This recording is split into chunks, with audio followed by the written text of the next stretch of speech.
Good evening, everyone. I'm Rocky Scofield, and I serve on the board of directors of We Trust in Him. I can't thank you enough for coming tonight to our annual meeting of We Trust in Him to hear about our missions in Ecuador, India, and our new affiliation in Rwanda. I apologize for not being able to be here tonight, but I had a prior commitment and have to be in Washington, D.C. We recently returned from a trip to Ecuador where Edmie, Jordan, Richard, Senato, Larry, and I spent a week at the Casa de Jesus in Atacames. It was one of those life-changing events for me. The level of poverty was just stunning. It's hard to imagine unless you have seen it firsthand.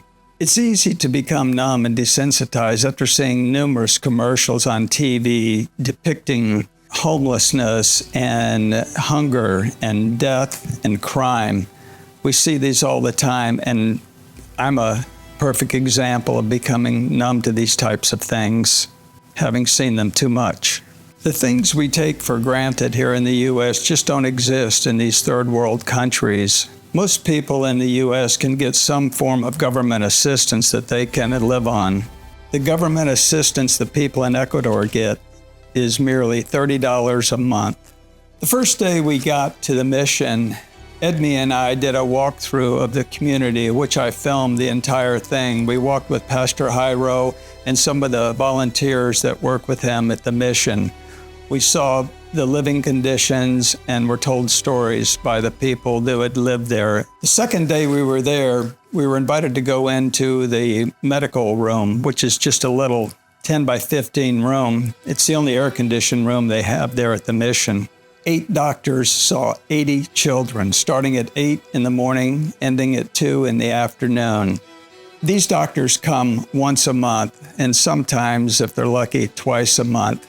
You can imagine all these children piling into a small medical room, and there's no privacy if they have to do exams or anything like that. We ask them what their needs were, and obviously it was to expand this room and to get more medical supplies.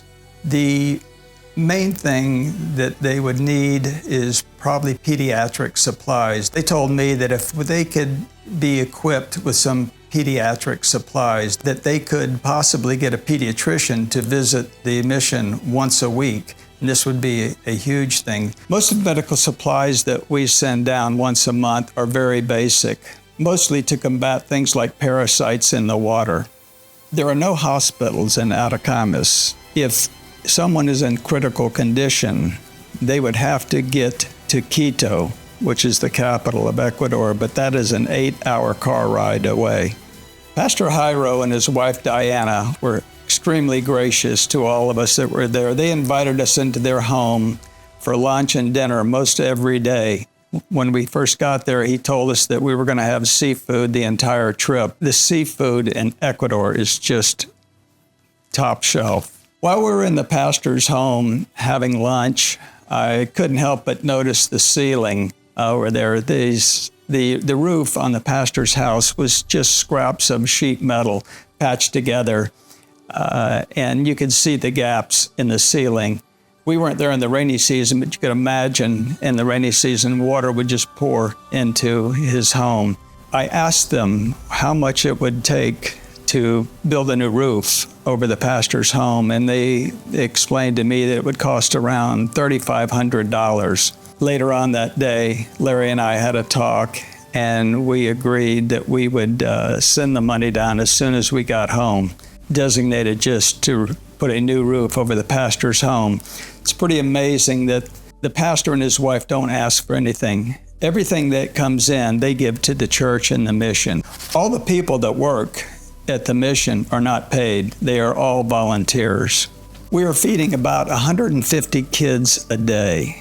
It used to be they would have sit-down meals, but we have run out of space. So now the kids line up, they get one meal a day, and they get usually a little container consisting of rice and chicken, and then a little sack of juice. Expansion of the facilities is greatly needed, and Larry and I looked at that quite carefully, and you'll hear more about that this evening from Larry. It was an extremely emotional trip, and you could feel the presence of Jesus in those children, in that church, in the mission, and in the community. Now I'd like to say a few words about the founder of We Trust in Him, Larry Hartley.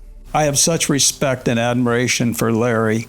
He's now 87 years old, for his dedication to those in need in these missions.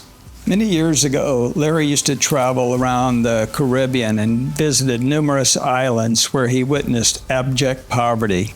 He became convicted by the Holy Spirit to do something about it.